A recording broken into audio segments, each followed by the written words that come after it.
On Tuesday evening, a brazen terror attack occurred in the French city of Strasbourg, claiming 3 lives and injuring a dozen, 6 of whom are said to be in critical condition.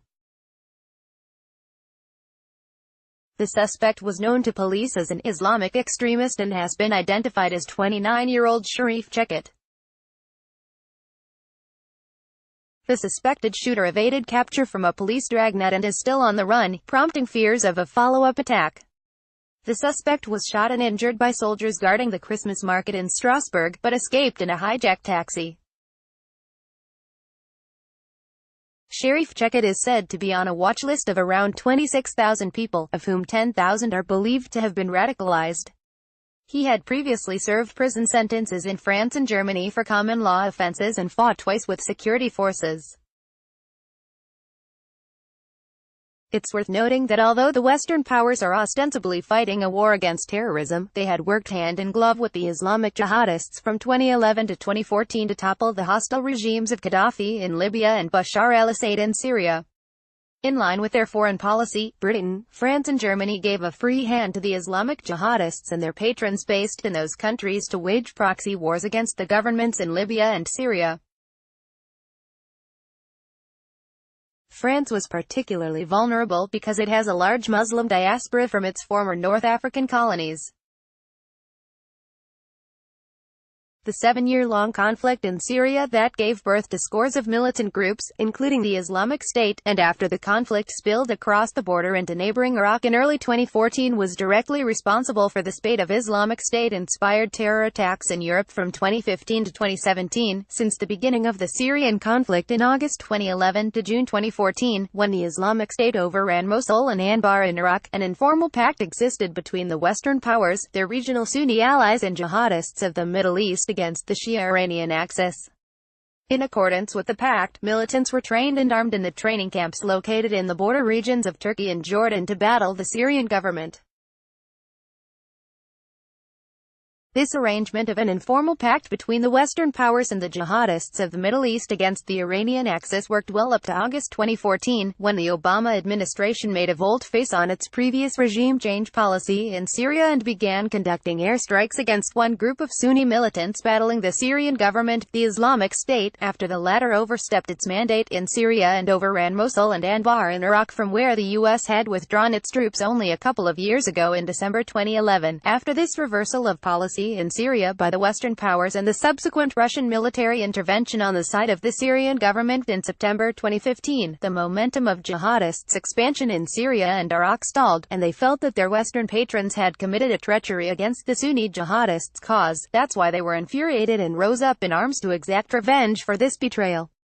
If we look at the chain of events, the timing of the spate of terror attacks against the West was critical. The Islamic State overran Mosul in June 2014. The Western powers began conducting airstrikes against the Islamic State's targets in Iraq and Syria in August 2014, and after a lull of almost a decade since the Madrid and London bombings in 2004 and 2005, respectively, the first such incident of terrorism occurred on the Western soil at the offices of Charlie Hebdo in January 2015, and then the Islamic State carried out the audacious November 2015 Paris attacks, the March 2016 Brussels bombings, the June 2016 truck ramming incident in Nice, and 3 horrific terror attacks took place in the United Kingdom within a span of less than 3 months in 2017, and after that the Islamic State carried out the Barcelona attack in August 2017. More to the point, the dilemma that the jihadists and their regional backers faced in Syria was quite unique. In the wake of the Ghouta chemical weapons attacks in Damascus in August 2013, the stage was all set for yet another no-fly zone and humanitarian intervention, a la Gaddafi's Libya. The warhounds were waiting for a finishing blow, and then Turkish Foreign Minister Ahmet Davutoglu and the former Saudi intelligence chief Bandar bin Sultan were shuttling between the Western capitals to lobby for the military intervention. François Hollande had already announced his intentions, and David Cameron was also on board. Here, it should be remembered that even during the Libyan intervention, the Obama administration's policy was a bit ambivalent, and France under the leadership of Sarkozy had taken the lead role. In Syria's case, however, the British Parliament forced Cameron to seek a vote for military intervention in the House of Commons before committing the British troops and air force to Syria. Taking cue from the British Parliament, the U.S. Congress also compelled Obama to seek approval before another ill-conceived military intervention, and since both the administrations lacked the requisite majority in their respective parliaments and the public opinion was also fiercely against another Middle Eastern war, therefore Obama and Cameron dropped their plans of enforcing a no-fly zone over Syria. In the end, France was left alone as the only Western power still in favor of intervention. At that point, however, the seasoned Russian foreign minister, Sergei Lavrov, staged a diplomatic coup by announcing that the Syrian regime was willing to ship its chemical weapons stockpiles out of Syria, and subsequently the issue was amicably resolved.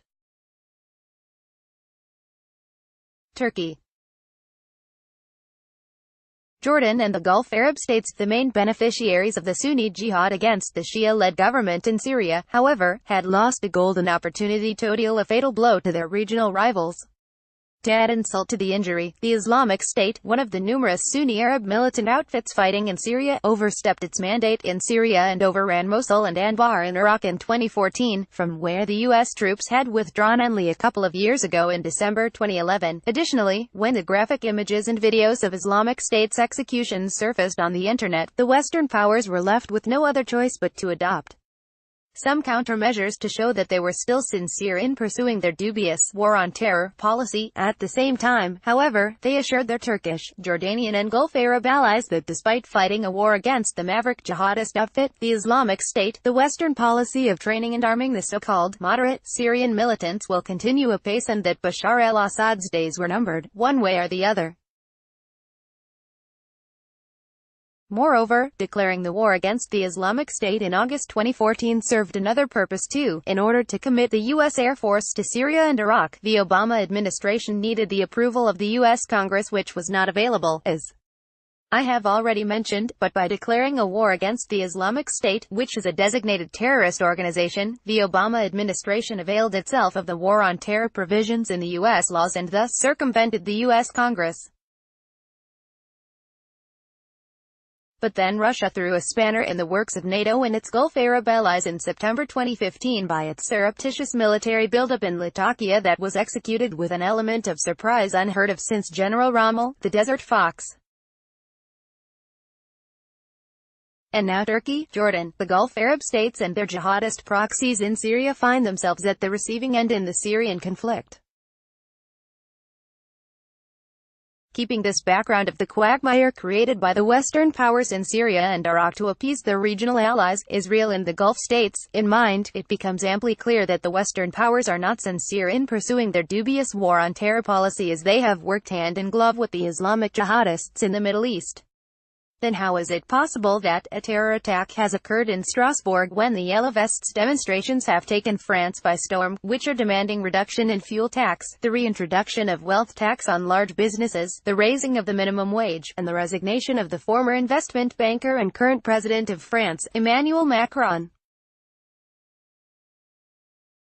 The only beneficiary of the Strasbourg shooting, it appears, is none other than the French government itself, because after the incident, the government would now put restrictions on freedom of assembly and all kinds of political demonstrations. Thus it is quite likely that the French deep state might have instigated one of jihadists on its payroll to carry out the Strasbourg atrocity to break the momentum of the Yellow Vests protests, which have